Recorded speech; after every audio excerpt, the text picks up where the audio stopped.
Hi guys, welcome back to my channel rainbow Sandhya. आज के video में हम बात करेंगे चेज और अट्रैक्ट की। इस पे मैंने पहले भी एक वीडियो बनाया है जिसमें हमने डिटेल में बात की थी, जिसका लिंक आपको डिस्क्रिप्शन बॉक्स में मिल जाएगा। तो आप चेज करना चाहते हो या अट्रैक्ट करना चाहते हो? सबसे पहले तो हम ये बात करते हैं कि जब आप चेज करते हैं तब क्या होता है और जब आप अट्रैक्ट करते हैं तब क्या होता है। चेज करने का मतलब क्या होता है? पीछे भागना, राइट? सबको पता है। मतलब जब हम किसी भी चीज को चेज करते हैं, मतलब हम उस चीज के पीछे पीछे भागते हैं और वो चीज हमसे आगे आगे भागती है।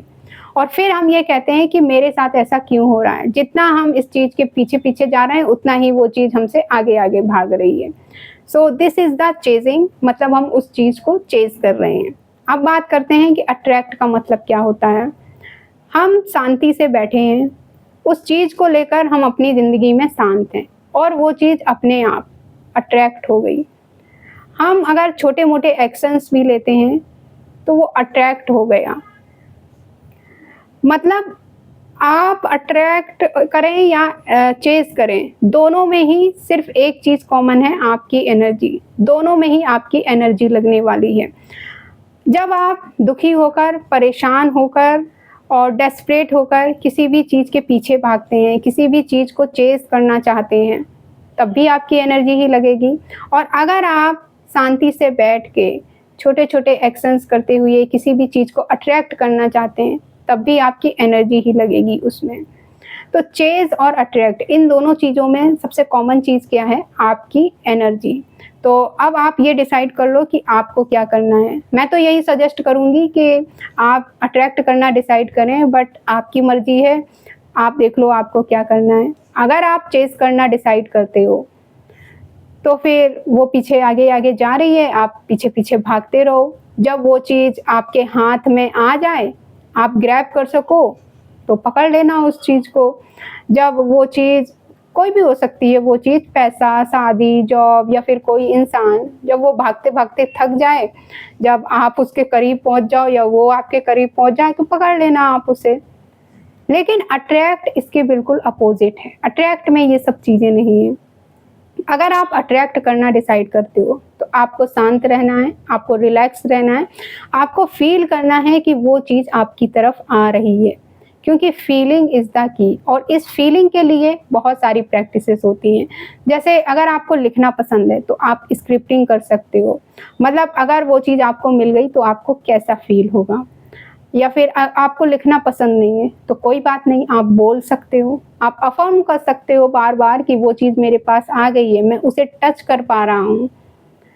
अगर आपको अफ़र्म करना भी पसंद नहीं है कि यार एक ही चीज़ को बार-बार बोलने में मज़ा नहीं आ रहा है, तो आप सेल्फ टॉक कर सकते हो। खुद से कन्वर्सेशन कर सकते हो कि देखो तुम कितनी आसानी से सारी चीज़ें अट्रैक्ट कर लेते हो, देखो वो चीज़ कितनी जल्दी तुम्हारे पास आ रही है, वो चीज़ खुद अपने आप अट्रैक्ट होकर तुम्हारे पास आ रही है, कितनी ईज़िली तुमने उस चीज़ को अट्रैक्ट कर लिया है। इस तरह से आप फ़ील करते हुए खुद से कन्वर्सेशन कर सकते हैं। इसके अलावा भी बहुत सारी प्रैक्टिसेस होती हैं, क्योंकि जैसा कि मैंने पहले बताया कि फीलिंग इज़ द की। अगर मैं चाहूँ तो आपको ये भी बोल सकती हूँ कि 11 बार ये लिख लो, 21 बार ये लिख लो, सुबह ये कर लो, शाम को ये कर लो, ऐसा कर लो, वैसा कर लो।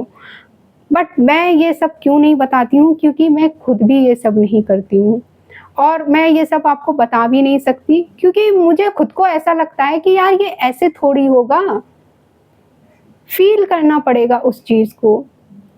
मतलब जैसे वो चीज़ आपको मिल गई, तो वो क्या फ़ील देगा आपको? क्या फ़ील करोगे आप? तो इसलिए आप वही चीज़ें करें जिसमें आपको फ़ीलिंग आए। और अगर फ़ीलिंग नहीं आ रही है तो कोई बात नहीं, खुद को थोड़ा-सा टाइम दो, थोड़ी-सी रेगुलर प्रैक्टिस करो, क्योंकि स्टार्टिंग में शुरू-शुरू में किसी को फ़ीलिंग नहीं आती है, मुझे भी नहीं आई थी स्टार्टिंग में, प्रैक्टिस करते-करते आती है। तो आपको ये देखना है कि आप अपने अंदर फ़ीलिंग कैसे जनरेट कर सकते हो किसी भी प्रैक्टिस को करते वक़्त। ट्राई करके देखो एक बार, ट्राई करने में क्या जाता है। दूसरी चीज़ क्या है कि जब मान लो आपकी कोई पसंद की चीज़ आपको मिल गई, मतलब जो चीज़ आप मैनिफेस्ट कर रहे थे वो चीज़ आपको मिल गई, तो क्या आप उससे बस चिपके ही रहते हो? जैसे आप शादी मैनिफेस्ट कर रहे थे और आपकी शादी हो गई, तो अब क्या आप 24 घंटे अपने पार्टनर से चिपके ही रहते हो? या फिर अपनी शादी की यादों में ही डूबे रहते हो कि हाय मेरी शादी हो गई, मेरी शादी हो गई? नहीं ना। या फिर आप जैसे कार मैनिफेस्ट कर रहे थे और वो कार मैनिफेस्ट हो गई। आप बहुत टाइम से उस कार का वेट कर रहे थे कि बस ये कार मुझे मिल जाए। अब जब वो कार आपके पास आ गई है, तो क्या आप पूरे दिन 24 घंटे उस कार से चिपके रहोगे? नहीं ना, ऐसा नहीं करते हो ना। हाँ, वो कार आपके पास आ गई है, बट अब आप उससे डिटैच हो जाते हो, उससे चिपके नहीं रहते हो, उसे अपने दिल से लगा के नहीं घूमते रहते हो कि हाय मेरी कार, हाय मेरी कार। हाँ, शुरू-शुरू में 10-15 दिन अटैच रहते हो उससे कि हाँ, न्यू कार है मेरी, इतनी प्यारी कार है मेरी, इतनी महँगी कार है, बट उसके बाद फिर क्या? फिर आप डिटैच हो जाते हो ना, रिलैक्स हो जाते हो कि हाँ, वो कार जो मुझे चाहिए थी वो ऑलरेडी मेरे पास है। तो माय डियर फ्रेंड्स, जब भी आप कोई चीज़ फ़ील करें, मतलब फीलिंग के साथ आप कोई भी प्रैक्टिस करें, तो उससे आपको चिपकने की ज़रूरत नहीं है। क्योंकि चिपकने का काम पता किसका होता है? जो लोग चेज़ करते हैं, वो चिपके ना। जो अट्रैक्ट करते हैं, उनको चिपकने की ज़रूरत नहीं होती है। अब हम बात करते हैं एक्शंस की, कि एक्शंस कैसे लेने हैं, इंस्पायर्ड एक्शंस लेने हैं। जैसे आप शादी, पैसा, एग्ज़ाम, जॉब या फिर किसी भी इंसान को जो भी आप अट्रैक्ट कर रहे हैं, जो भी आप मैनिफेस्ट कर रहे हैं, उससे रिलेटेड आपके सामने क्या-क्या इंस्पायर्ड एक्शन आ रहे हैं, आप ये देखना शुरू करो। उस चीज़ से रिलेटेड यूनिवर्स आपको क्या और कैसे मैसेज देते हैं। जैसे कुछ बातें आ जाती हैं आपकी डिज़ायर से रिलेटेड आपके सामने, या फिर उस चीज़ से रिलेटेड कुछ लोग आपके सामने आ जाते हैं, या फिर आपके सामने उस चीज़ से रिलेटेड अपॉर्च्युनिटीज़ आती हैं या आ रही हैं। तो इन सबको इग्नोर करने की ज़रूरत नहीं है आपको। इन्हें जानने की और समझने की ज़रूरत है कि किस तरह की अपॉर्च्युनिटीज़ आ रही हैं आपके सामने आपकी डिज़ायर से रिलेटेड। किस टाइप की बातें आ रही हैं आपके सामने उस चीज़ से रिलेटेड? कौन से लोग किस तरह की बातें कर रहे हैं आपकी डिज़ायर को लेकर?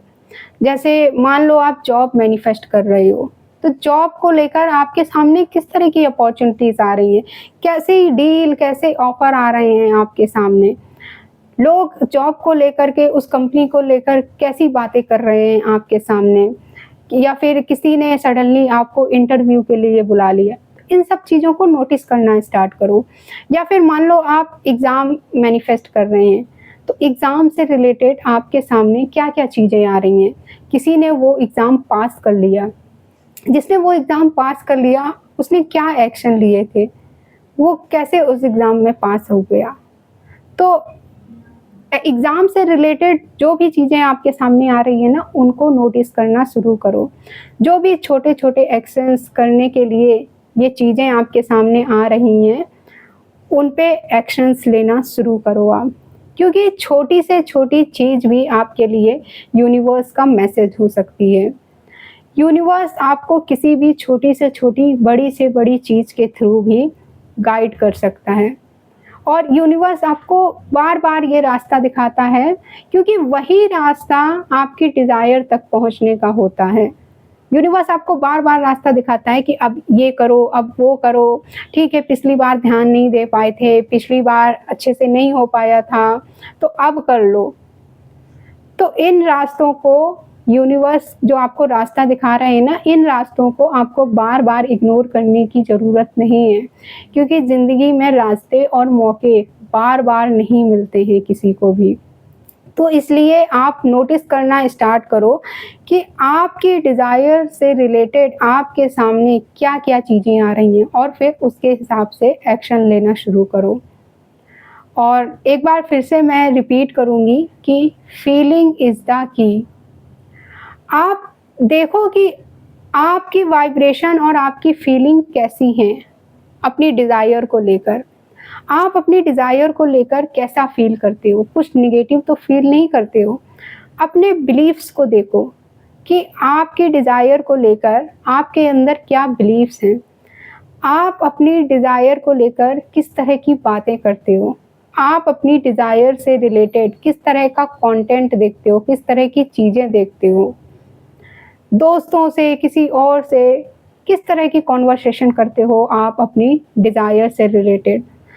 अगर इनमें से कोई भी नेगेटिव चीज़ आपके अंदर है, तो उसे अपने दिमाग से, अपने दिल से और अपने मन से हटाना शुरू करो। हाँ, बाहर से आप सुन सकते हो, बट उसे अपने अंदर बसाने की ज़रूरत नहीं है। जैसे आपकी डिज़ायर को लेकर कोई बुरा बोल रहा है, जो चीज़ आपको नहीं पसंद आ रही, तो ठीक है, कानों से सुन लो, एक कान से सुनो, दूसरे से निकाल दो। उसको अपने दिमाग में मत बिठाओ। जैसे आप जॉब मैनिफेस्ट कर रहे हो, किसी ने बोल दिया कि वो जॉब अच्छी नहीं है, उसमें पैसा नहीं है, वो कंपनी अच्छी नहीं है। लेकिन आपकी मैनिफेस्टेशन है ना वो, तो आप उसके ऊपर क्यों बिलीव कर रहे हो? आपको अपनी मैनिफेस्टेशन पे बिलीव होना चाहिए। तो इस तरह से आप अपनी डिज़ायर के लिए अपनी वाइब्रेशन पे काम कर सकते हैं और अपनी डिज़ायर के लिए आप फ़ील कर सकते हैं और फिर आप ईज़िली अट्रैक्ट कर पाते हैं उस चीज़ को।